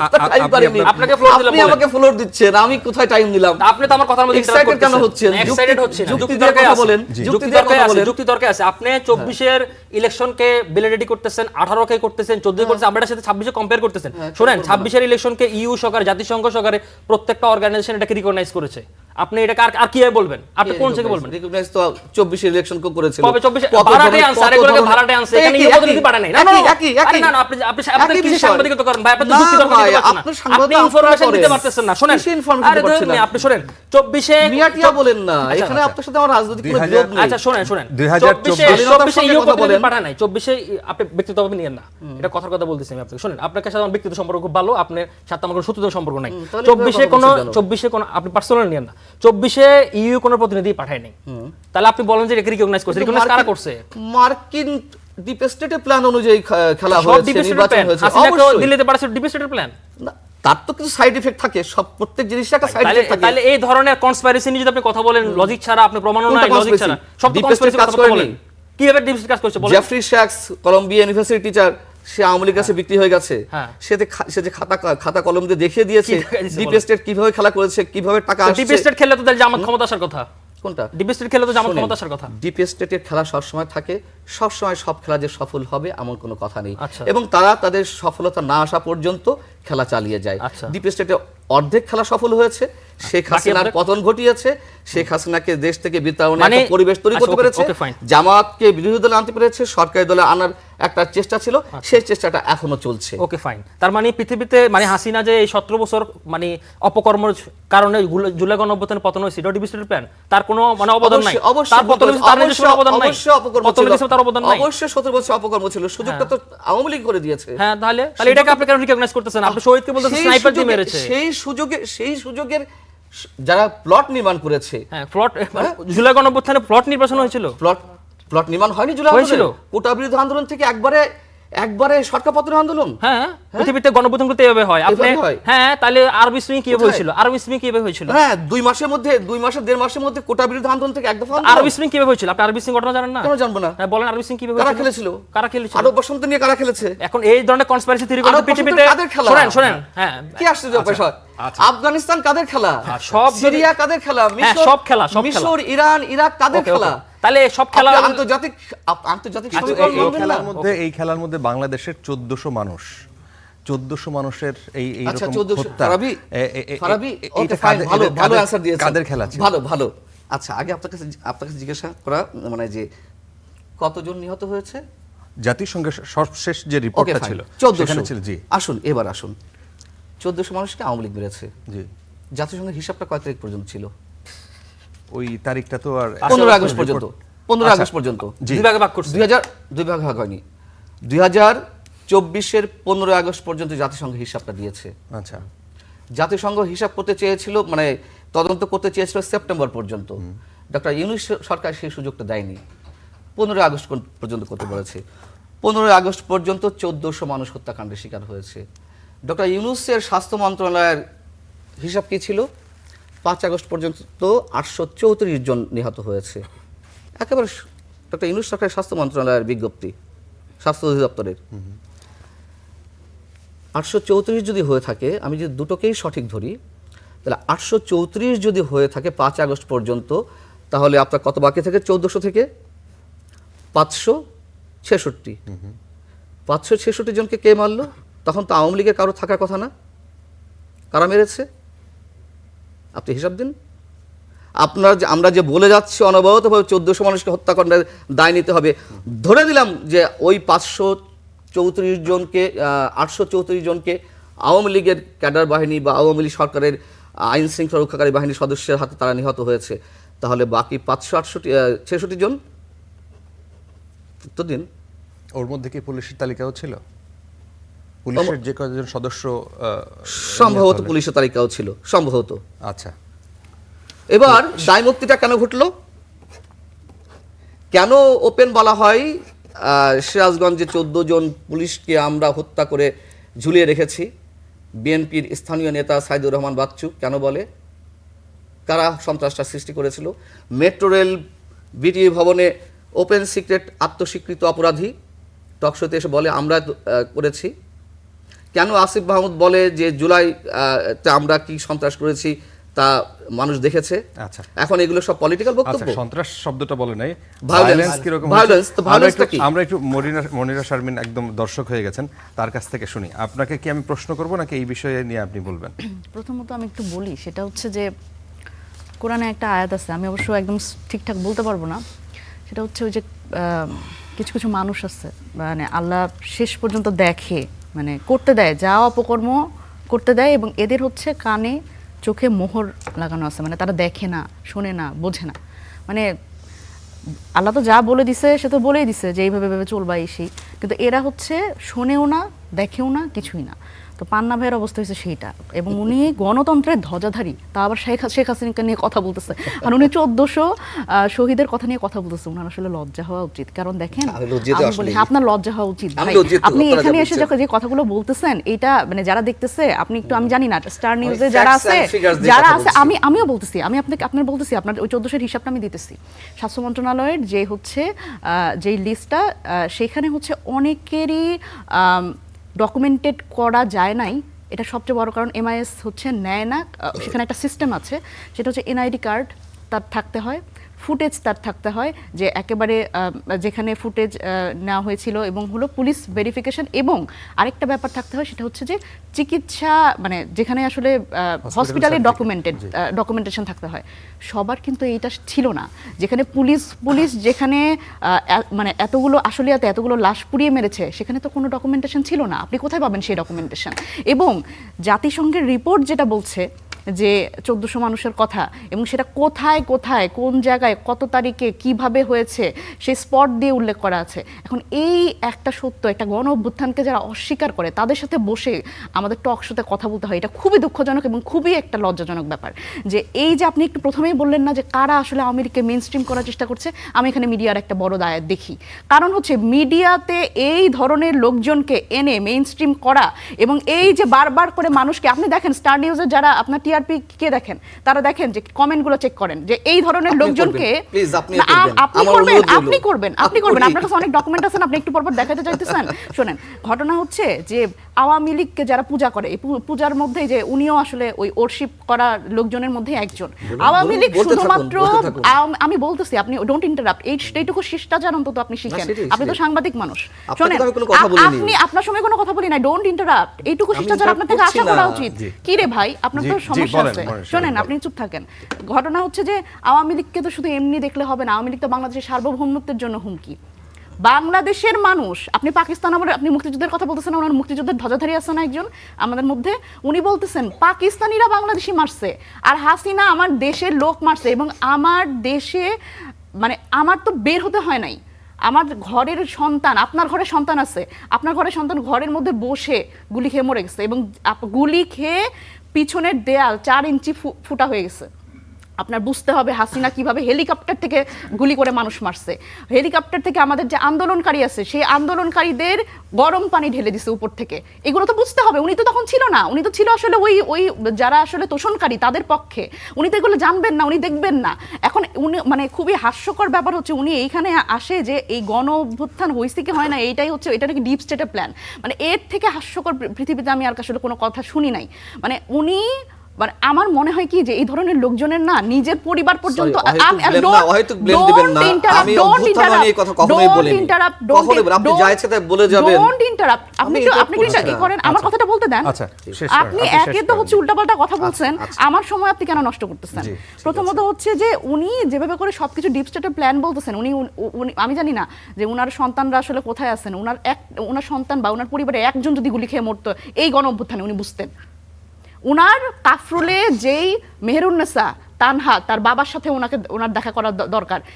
মেহেরুন্নেসা তানহা ৫ আগস্ট সে এই গণভবনে গেছে, গণভবন থেকে ঘুরে আসছে, ঘুরে এসে তার বাসায় ঢুকছে, ঢোকার পরে সে বারান্দায় গেছে, বারান্দায় সে গুলিবিদ্ধ হয়েছে ৫ আগস্ট। এগুলো হচ্ছে ওনারা জানেন না। এবং ওনারা এই বাংলাদেশে বসে আছে, এই বাংলাদেশে বসে ওনারা হচ্ছে আওয়ামী লীগ কিভাবে ফিরে আসবে, আওয়ামী লীগ কেন আসতে পারতেছে না, আওয়ামী লীগ কেন নির্বাচনে আসতেছে না, কেন গণতন্ত্র হত্যা করা হচ্ছে, এই বয়ান দিতেছে। মানে খুবই লজ্জাজনক ব্যাপার। আমি এখানে একটা মিনিট একটা প্রশ্ন যোগ করি। আমি যখন গণঅভ্যুত্থানটা হয় তখন আমি হসপিটাল ডিউটিতে ছিলাম, ইমার্জেন্সি হসপিটাল ডিউটিতে ছিলাম। আমাদের এখানে টোটাল সোহরাওয়ার্দী হসপিটালে সেখানে আমরা ডেড বডি টোটাল গুলি খেয়ে ডেড বডি আমরা কালেক্ট করেছিলাম 80+। টোটাল এই 5-7 দিন যখন কারফিউটা ছিল এবং ইন্টারনেট অফ ছিল, কিন্তু ডকুমেন্টেড ছিল 17টা। তার মানে এটা আপনি বোঝেন যে এখানে 834 কিংবা 1400 এটা অ্যাকচুয়াল হিসাবটা এখানে, কারণ অনেক লাশ কিন্তু ব্যবহার হিসেবে গিয়েছিল। আমার হঠাৎ করে তথ্যটা মনে আসলো এবং 17টার পোস্টমর্টমের ছবি আমার ফোনে এখনো আছে, চাইলে আমি দেখাতে পারবো। আচ্ছা, মঞ্জুর আলম পান্না, আপনি আপনার অনেকগুলো কথা জমে আছে, সেগুলো আপনি। বিষয় হচ্ছে কি যে ব্যক্তি আক্রমণ করে কথা বলার স্বভাব আমার নেই, আর কারো থাকতে পারে। বিষয়টা হচ্ছে যে 5 আগস্ট আমার ভূমিকা কি ছিল? আমি সার্চ দেব না, আপনি সার্চ দেবেন, মানচিত্র দিয়ে সার্চ দিবেন, ঠিক আছে? MANCHITRO সার্চ দিবেন। আচ্ছা, এবং আপনি ইচ্ছা করলে এখনই আমাকে ডাউন করার জন্য যদি আমি আপনি আমাকে হয়তো আওয়ামী লীগের বিপক্ষেই, তাই তো? অবভিয়াসলি। তাহলে এখন সেই আওয়ামী লীগকে প্রাসঙ্গিক আমাদের সাথে প্রতারণা করা হয়েছে। যখন 6 জনকে ডিবি অফিসে নেওয়া হয়, মনির আসামি তো কিছু না জেনেই তার মতো করে বক্তব্য দিয়ে গেছে। কারোর সম্বন্ধে কোনো মন্তব্য করতে হলে সেটা আগে জানতে হবে। আমি যদি ফারাবি আপনার বিষয়ে কোনো মন্তব্য করতে চাই, যে কোনো বিষয়ে, আমাকে ভালো করে জেনে মন্তব্য করতে হবে। ডিবি অফিসে নিয়ে গেল, ডিবি অফিসে যখন না জেনে মন্তব্য করবেন কেন? আপনি যেভাবে করে কথা বলতেছেন এখানে, আমি বলবো, আমি তখন যেভাবে বলেছি আমি এখন এইভাবে বলবো। এখন খুব এটা খুব আমি গর্বের তখন ব্যাপার যেভাবে না। বলেছি আপনি এখন এইভাবে বলবো। এটা কোনো আমার গর্বের নিজের ব্যাপার না। ফ্রিডম নিয়ে আমি কথা বলবো, আমি যা বিশ্বাস করি তাই বলবো। যখন 6 জনকে আটক করা হলো ডিবি হারুনের ওখানে, তখন কি বলেছি খুলে দেখুন। আমি তো চ্যালেঞ্জ করছি, তখন এই আন্দোলনের পক্ষ ছিলাম কি ছিলাম না, খুলে দেখুন না। কিসের বিপক্ষে? কোন সময় থেকে বিপক্ষে গেলেন তাহলে? আওয়ামী লীগের সময় যথেষ্ট যেসব ভুল ভ্রান্তি বা অপকর্ম হয়েছে, দুর্নীতি হয়েছে, লুটতরাজ হয়েছে, নির্বাচন ব্যবস্থা ধ্বংস করে ফেলা হয়েছে, তার বিরুদ্ধে কথা বলেছি। আমাকে একটা সমাজের একটা প্রশ্ন করে আমি শেষ করি। 5 আগস্ট পর্যন্ত অবশ্যই আওয়ামী লীগের বিপক্ষে কথা বলছে। আওয়ামী লীগ নিশ্চয়ই ভালো কাজ করেনি, সে কথাও নিশ্চয় বলিনি বা বলবো না। অবশ্যই আওয়ামী লীগে অনেক ভালো কাজ ছিল, অবশ্যই আওয়ামী লীগে অনেক উন্নয়ন ছিল। আমি তো প্রথমেই বললাম, শুধুমাত্র নির্বাচন ব্যবস্থাগুলো ধ্বংস করে দেওয়ার জন্য শুধুমাত্র জাতীয় পর্যায়ে নয়, প্রতিটা ইনস্টিটিউশনের নির্বাচন ব্যবস্থা ধ্বংস করে দেওয়া হয়েছিল। এবং এইভাবে কোনো সরকার থাকতে পারে না, উইদাউট এনি ইলেকশন থাকতে পারে না। কিন্তু সেই ইলেকশনের মতোই আপনার 26 সালের ইলেকশন। অবশ্যই আমি তো ব্যাখ্যাটা দিয়েছি। ওইখানে কৌশল করে বিএনপিকে বাইরে রাখা হয়েছিল, এখানে কৌশল নয়, ডিরেক্ট আওয়ামী লীগকে নিষিদ্ধ করে মানে নির্বাচন থেকে বাইরে রেখে একতরফাভাবে নির্বাচন হয়েছে। আওয়ামী লীগ তার মনোভাবাপন্ন দলগুলোকে নিয়ে নির্বাচন করেছিল। এই 2026 নির্বাচনে বিএনপি মনোভাবাপন্ন বা মোটামুটি পাশাপাশি আদর্শে যারা, তারা মিলে নির্বাচন করেছে। সেম আমার কাছে সেম, আপনার কাছে হোক আর না হোক। আচ্ছা, এবার আসুন কেন বিপক্ষে গেলাম। এই যে তরুণরা যারা আন্দোলনটি করেছে, কি স্লোগান দিত? বঙ্গবন্ধু বাংলায় বৈষম্যের ঠাঁই নাই। আমি তো আমার পেশাগত কাজের কারণে আমি তো শহীদ মিনারে ছিলাম 2 তারিখে 3 তারিখে প্রচন্ড বৃষ্টির মধ্যে। সেখানে কি স্লোগান দেওয়া হচ্ছিল আমি তো সাক্ষী, মনিরা স্বামী নিশ্চয় ছিলেন, আমি তো শহীদ মিনারে ছিলাম। মুক্তির মন্দিরে সোপানো তলে কত প্রাণ হলো বলিদান, হ্যাঁ, তোমার আমার ঠিকানা পদ্মা মেঘনা যমুনা, এইসব স্লোগান দেওয়া হয়েছে না? তখন আমাদের মতন বোকা বুদ্ধির মানুষেরা তাদের প্রতি বিশ্বাস স্থাপন করেছিলাম যে এই যে মুক্তিযুদ্ধপন্থী তরুণরা, এই তরুণেরাই বাংলাদেশ নির্মাণ করবে। এবং মুক্তিযুদ্ধকে নিয়ে আওয়ামী লীগের একটি অংশ তো ব্যবসা করেছে, এটা সত্য কথা। সো ওই সব গোষ্ঠীর বিরুদ্ধে আমরা ছিলাম। যখন দেখা হলো যে আওয়ামী লীগের বিরুদ্ধে এই যে তরুণরা নেমেছে তারা মুক্তিযুদ্ধপন্থী, অবশ্যই তাদেরকে আমরা সাপোর্ট করতে হবে। এই তো রিয়েল কিছু মানুষ পাওয়া গেছে, কিছু তরুণ পাওয়া গেছে। কিন্তু 5 আগস্টের দুপুরের পর থেকে আমরা কি দেখলাম? মুক্তিযুদ্ধ শব্দটা উচ্চারণ করতে পারছিল না কেউ, মুক্তিযুদ্ধ শব্দ উচ্চারণের সাহস ছিল না কারোর, বঙ্গবন্ধু শব্দ উচ্চারণের সাহস ছিল না কারোর। তখন থেকে তো আমরা বুঝে নিলাম যে আমাদের সাথে কি ধরনের প্রতারণা করা হয়েছে। অবশ্যই সেই আন্দোলনে, এই ছাত্র আন্দোলনে যারা ছিল বা এখনকার যারা এনসিপি বা বিএনপির বাইরে আওয়ামী লীগের অসংখ্য পরিবারের সদস্যরা ছিল, কেন ছিল? যারা একটু লিবারাল আওয়ামী লীগের মধ্যেও তারাও ওই আন্দোলনকে সাপোর্ট করেছিল। বিকজ আওয়ামী লীগের মধ্যে একটি গোষ্ঠীর যে অবাধ লুটতরাজ, মানি লন্ডারিং এবং যারা ত্যাগী নেতাকর্মী আওয়ামী লীগের মধ্যে, আমি আওয়ামী লীগের কথা বলছি, বঞ্চিত বছরের পর বছর হাইব্রিড আওয়ামী লীগরা এসে এটা দখল করে বসে আছে। সো আওয়ামী লীগের একটা অংশ যারা রিয়েল আওয়ামী লীগার তারা ওই আন্দোলনে ছিল। আমি দায়িত্ব নিয়ে বলছি, আচ্ছা, আমি দেখেছি তারাও ওই তাহলে- আন্দোলনে ছিল। ওখানে তাহলে- ওই আন্দোলনে নিশ্চয়ই বিএনপিও ছিল। হ্যাঁ অবশ্যই ছিল। বিএনপিও মুক্তিযুদ্ধের পক্ষের দল না? জামাত না হয় কিন্তু না? বিএনপি জামাত অভিভাবক কিন্তু প্রকাশ্যে আসেনি। এটা মনে হচ্ছিল যে একটা নির্দলীয় আন্দোলন। সেটাই হয় নাই। না, সেটা হয়নি। পেছন থেকে তো অনেকেই কলকাঠি নিয়েছে, পরে তো অনেক কিছু বেরিয়ে আসছে। একবার বলে রাজনীতি দল, একবার আমরা ডিভিস্ট, পরে- কোনটা স্পেসিফিক বলেন? ভাই বলতে না, আমার কথাগুলো ঠিক আছে, আপনি তো না বুঝিয়ে অ্যাটাক করছেন। অ্যাটাক করতেছি না, তো আপনি নিজে তো এর কনফ্লিক্ট পিছনে করতেছেন। না না, আপনি তো উপরে যারা ছিল আমি সে কথা বলছি, উপরিভাগে যারা দেখা আন্দোলনগুলো তো যাচ্ছে, এভাবেই হয়। উপরিভাগে যা দেখা যাচ্ছে পিছনে কি ছিল। ডক্টর ইউনূস ওদিক থেকে বলেন, যখন তিনি এখনো দেশে আসেননি, অলিম্পিক গেমসের কি উদ্বোধন করতে তিনি গেলেন, তিনি বললেন যে আমি তো তাদের চিনিই না, কোনো কথাই হয়নি। অথচ হান্নান মাসুদ বলছেন তার সাথে আমাদের আরো অনেক আগে থেকে যোগাযোগ ছিল, আন্দোলনের প্রতিটা বিষয় তিনি খোঁজখবর রাখতেন। তাহলে কিভাবে খেলাগুলো হয়েছে? ছাত্র শক্তি। আচ্ছা আপনি বলুন তো, যখন কোনো একটি সংগঠনের নেতৃত্বে কোনো ভালো একটা কিছু সৃষ্টি হয়, কোনো আন্দোলনের সৃষ্টি হয় অথবা কোনো সফলতার কোনো কিছুর জন্ম হয়, সেই সংগঠনকে সামনে রেখে আরো অনেক দূর এগিয়ে যায় ওই সংগঠনের ব্যক্তিরা, আরো বেশি শক্তি সঞ্চার করে এবং ওই সংগঠনটাকে অনেকের কাছে পূজনীয় বলে মনে হয়। এই যে ছাত্র শক্তির নেতারা ছাত্র শক্তিকে ব্যবহার করে সেই ব্যানারের অধীনে তারা আন্দোলন করলো, কেন ছাত্র শক্তিকে পরে একেবারে মানে বিলুপ্ত ঘোষণা করা হলো? আমাদের নুরুল কবির ভাই, নিউ এজ এ সিনিয়র সাংবাদিক, তিনি ডক্টর ইউনূসকে প্রশ্ন করেছিলেন, তিনি তো একটাই ইন্টারভিউ নিয়েছিলেন। তিনি বলছেন যে আপনার নাগরিক শক্তি, ছাত্র শক্তি এর মধ্যে কোনো মিল আছে কিনা? তখন ডক্টর ইউনূস বলছে না না না না, আমি এটা কাকতালীয়ভাবে মিলে গেছে। এবং ডক্টর বলছি, নুরুল কবির ভাইয়ের ইন্টারভিউটা নিশ্চয় আপনি পড়েছেন, সেখানে আরো কিছু প্রশ্ন ছিল যেগুলো উত্তর ডক্টর ইউনূস দিতে পারেনি, ওভাবে অ্যাভয়েড করে যাওয়া। তা নুরুল কবির ভাইরা তো ভদ্রলোক, জার্নালিজম যথেষ্ট জানে, আমরা হয়তো তাদের কাছ থেকে কিছুটা শিখছি। উত্তরটা কি হবে যেটি বেরিয়ে আসে, অডিয়েন্সই বুঝে নেয় বা পাঠকই বুঝে নেয় যে আসলে কোথায় আটকে গেছে, তো ওটা নিয়ে আর ঘাটাঘাটি করেনি। এখন বিষয়টা হচ্ছে যে ওই আন্দোলনে যেই, এটাই তো ম্যাটিকুলাস ডিজাইন, মুক্তিযুদ্ধের চেতনাকে ব্যবহার করা হয়েছে। পরে মুক্তিযুদ্ধের চেতনা কোথায় গেল মুক্তিযুদ্ধের চেতনা? এবং আমি যে বলেছি ফেসবুক স্ট্যাটাসে যে জুলাই জাদুঘর এটা বাতিল করা হোক, ডক্টর ইউনূসের সময় যে মুক্তিযুদ্ধ বিষয়ক যে মন্ত্রী ছিলেন, উপদেষ্টা ছিলেন ফারুকী আজম সাহেব, উনি আবার বীর প্রতীক। আপনি বলেন তো যে মুক্তিযুদ্ধ বিষয়ক মন্ত্রণালয়ের দায়িত্বপ্রাপ্ত উপদেষ্টা হয়ে মুক্তিযুদ্ধের পক্ষে কোন কাজটা করেছেন 1.5 বছরে? এখনো যে মন্ত্রী আছেন আমাদের আহমদ আজম ভাই, হ্যাঁ, এখনো পর্যন্ত মুক্তিযুদ্ধের বিষয়ে কোন কাজটা করেছেন? কোনো কাজই করেন নাই। আমি জানি না, আমার চোখে পড়ে না, আমার ভুল হতে পারে, আমার চোখে, যদি আপনার থাকে মনে পড়ে আপনি আমাকে বলুন এই 3 মাসে। আচ্ছা,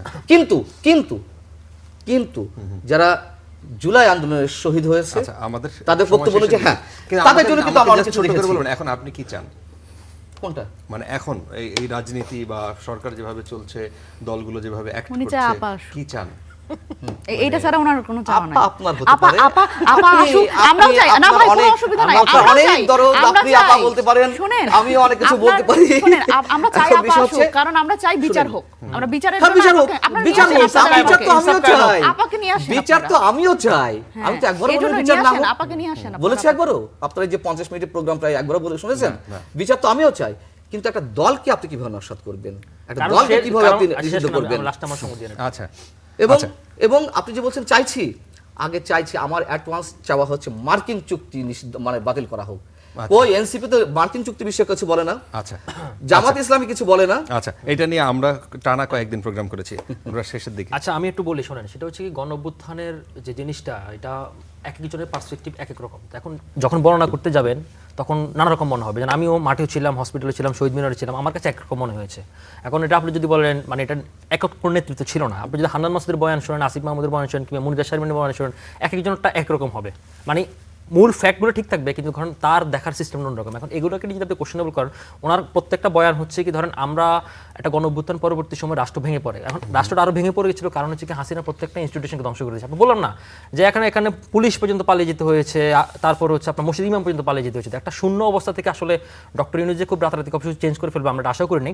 আমি ব্যক্তিগতভাবে ডক্টর ইউনূসের অনেক সমালোচনা করেছি, কিন্তু ব্যাপারটা হচ্ছে কি এর সমালোচনা করার অর্থ এই নয় যে আমি এই বিপ্লব বা গণ অভ্যুত্থান যাই বলুন না কেন সেটাকে আমি অন করবো না।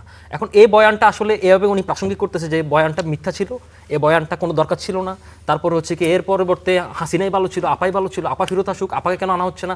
দেখুন আওয়ামী লীগ লাস্টে যে কাজটা করেছে, আওয়ামী লীগ তো লাস্টে একটা আসলে কি ছিল, মাফিয়াতন্ত্র ছিল। সে ফেসিজমকে ছাড়িয়ে মাফিয়াতন্ত্র হচ্ছে, এই দলের নামটা ইউজ করে, মুক্তিযুদ্ধ সাইনবোর্ড ইউজ করে সে বাংলাদেশে কোনো অপকর্ম করে নাই। তার মানে তার তো দলীয়ভাবে সংগঠনভাবে বিচার হওয়া উচিত, কারণ এই আওয়ামী লীগ নাম ইউজ করে তো সে কাজগুলো করছে। তার এটা একটা বিচার প্রক্রিয়াধীন অবস্থা রয়েছে, জুডিশিয়ারি অবস্থা রয়েছে। তো সে জুডিশিয়ালি অ্যাকাউন্টেবল হওয়ার পর আওয়ামী লীগের যা রায় হবে তাই হবে। আওয়ামী লীগ যদি তারপর নিষিদ্ধ উঠে যাবে কোর্টের রায়, তাহলে উঠবে সমস্যা কোথায়? কিন্তু এখন পর্যন্ত আওয়ামী লীগকে বাংলাদেশের মানুষ গণ অভ্যুত্থানের আইডি অ্যানাউন্স করেছে। গণ অভ্যুত্থান কেন হইতে হয়েছে? কারণ আপনার তার লিগেল কোনো ওয়ে আর বাকি রাখেন নাই, কোনো এক্সিট পয়েন্ট নাই। তো এক্সিট পয়েন্ট না থাকার কারণে তো গণ অভ্যুত্থান হয়েছে। গণ অভ্যুত্থান তো বলে হয় না, আমি চাইলে কি এখন গণ অভ্যুত্থান করতে পারবো সরকারের বিরুদ্ধে? আমি চাইলে কি পরবর্তী একটা সরকার গণ অভ্যুত্থান করতে পারবো? গণ অভ্যুত্থান বলে হয় না বলে এখন এটা বলতেছে যে মেটিকুলাস ডিজাইন, আমেরিকার ডিপ স্টেট। এখন প্রত্যেকটা জিনিসের প্রতি একটা ইফেক্ট রয়েছে, জিও পলিটিক্যাল ব্যুরো যে সমীকরণ রয়েছে, তার মানে এটার অর্থ হচ্ছে কি আপনি সব ডিপ স্টেট দিয়ে ঠেলে দিবেন, সব হচ্ছে কি আপনার বিশ্ব রাজনীতি দিয়ে ঠেলে দিবেন, তাহলে পৃথিবীতে সব সরকার কীভাবে হয় নাকি? আর আপনি দেখেন এই যে জুলাই যে জাদুঘরটা, সেটা তো কোনো পলিটিক্যাল পার্টির জন্য না, এই দেশের পরবর্তী প্রজন্ম জানো কতটা হিংস্র, কতটা ব্রুটাল ছিল শেখ হাসিনা। সেটার জন্য আপনি দেখেন নেপালের ঘটনা দেখেন, নেপালে যখন রাজবংশ বিলুপ্ত হলো, সেই নেপালের রাজবংশের বাড়িটা আপনার রাজেন্দ্র শাহ, তারপরে রানী ঐশ্বর্য, ওই বাড়িটা তো এখনো জনগণের জন্য মুক্ত করা যায়। তো সেটা নিয়ে ওনার আপত্তি কেন? উনি বলছেন নাকি মুক্তিযুদ্ধ সম্পদ। গণভবন কি করে মুক্তিযুদ্ধ সম্পদ? এটা হাসিনা তার নিজের নামে লিখে দিয়েছে। আপনি তো ওই সময় তো বলছেন যে মুক্তিযুদ্ধ সম্পদ, কিছুক্ষণ আগে তো বললেন, কিছুক্ষণ আগে তো আপনি বলছেন মুক্তিযুদ্ধ সম্পদ, মুক্তিযুদ্ধের স্মৃতি রয়েছে। এই গণভবন বললেন না, জুলাই সনদ, জুলাই জাদুঘর যেটা বানানো বুঝে ভালো করে তাহলে বলেন কি বলছেন, কি বলছেন আপনি বলেন। আপনি নিজেই তো বলছেন এটা। আমি বলেছি মুক্তিযুদ্ধ অসংখ্য স্মৃতি নিদর্শন ধ্বংস করা হয়েছে, সেগুলো রিবিল্ড করা হয়। তাহলে আপনি এই যুক্তিটা দেন কেন জুলাই সনদ বাতিল করার জন্য, কেন জুলাই জাদুঘর বাতিল করার জন্য সেটা বলেন। এবং আপনার বক্তব্যটা কি? এই ন্যারেটিভ তো তৈরি করা হয়েছে, আপনার বক্তব্যটা কি? 24 না আমরা এটা কখনো ওটা করিনি। আমি এনসিপির সমালোচনা করি, জামাতের সমালোচনা করছি, আমি করিনি কখনো। শেখ হাসিনাকে ফ্যাসিবাদ বলছেন কি? নির্বাচন ধ্বংস করা হয়েছিল, লুটতরাজ হয়েছে, কথা বলতে দেওয়া হয়নি, অন্যের মতাদর্শকে গ্রহণ করতে দেওয়া হয়নি, আমি সব যুক্তি মানলাম। তারপরে কি হয়েছে? তারপরে এর বিপরীতে কোনটা হয়েছে? পজিটিভলি একটাও হয়েছে নাকি আরো এক্সট্রিম পর্যায়ে আপনি কথা বলতেছেন এখন? এটা তো হাসিনা সহ বলেছি, এটা হাসিনা সহ বলেছি, শেখ হাসিনা সহ বলেছি।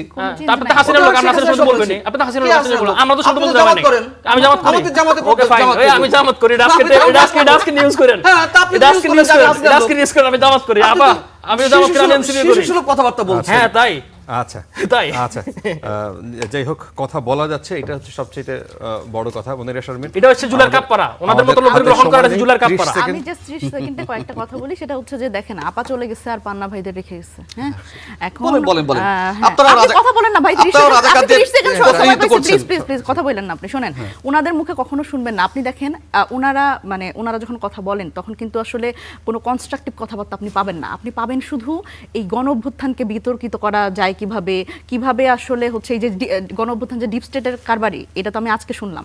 তো এই যে ছাত্র শক্তি কি নাগরিক শক্তি, এটা কি ইউনূসের নাগরিক শক্তি কিনা, মানে এই যে ধরেন এনারা আসলে সাধারণ মানুষকে বিভ্রান্ত করার চেষ্টা করে।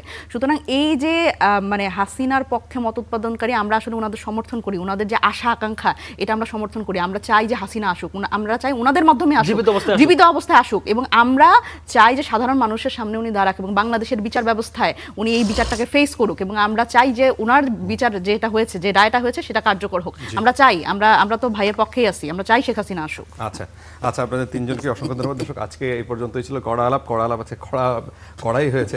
অনেক ধন্যবাদ যারা এতক্ষণ আমাদের সাথে ছিলেন।